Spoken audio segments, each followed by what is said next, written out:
আমরা নৈরাশ ছিলাম, এখনো নৈরাশই রইলাম। 5 আগস্টের পরের লোক আইনা আপনারা কমিটিতে বসাইছেন, আর আমরা এতদিন পর্যন্ত আন্দোলন সংগ্রাম হরতাল করে আপনাদের কমিটিতে আসতে পারলাম না। আপনারা যেটা করছেন, বর্তমান এখন রানিং যেটা করছেন, এটা আপনাদের করা উচিত হয় নাই।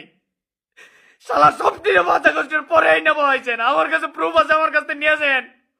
আওয়ামী লীগের লক্ষ লক্ষ জমি থাকা সত্ত্বেও কমিটি দিচ্ছেন, আর আমরা আমাদের জীবন যৌবন সব ধ্বংস করে ফেলছি এই ছাত্র দলের জন্য।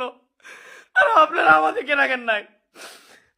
আপনাদের বিচার এবং আপনাদের যে এই যে প্রেক্ষাপট, এই প্রেক্ষাপট আজকে থেকে ছেড়ে দিলাম। আমরা এই ছাত্র দল করতে যাই আমাদের জীবনের সবকিছু হারাই ফেলছি। নিজের হয়ে যাওয়া চাকরি 13 দিন ট্রেনিং দেখা অবস্থায় ছেড়ে দিয়ে চলে আসতে হয়েছে আপনাদের জন্য।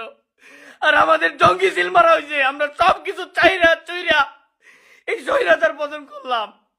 আর এখন আপনারা 5 আগস্টের পরের লোক দিয়ে কমিটি করেন।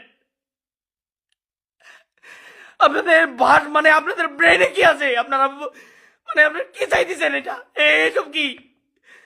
আপনারা কমিটি করলেন, একটা তেগির লোক রাখলেন না, কোন কাউরে রাখলেন না। আপনারা এখন পর্যন্ত আন্দোলন সংগ্রামের ছবি চাইলেন না।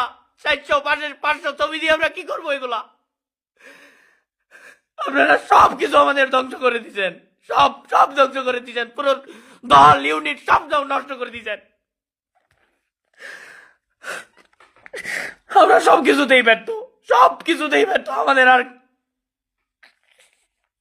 আমরা বাড়িতে থাকতে পারি নাই, ঘরে থাকতে পারি নাই। আমাদের শিক্ষা ব্যবস্থা, জীবন সবকিছু বিসর্জন দিয়েও যদি আমরা এই আমাদের দলীয় পরিচয় না পাই, তাহলে আমাদের তো এই দুনিয়াতে বেঁচে থাকার কোনো অধিকার নাই। আপনারা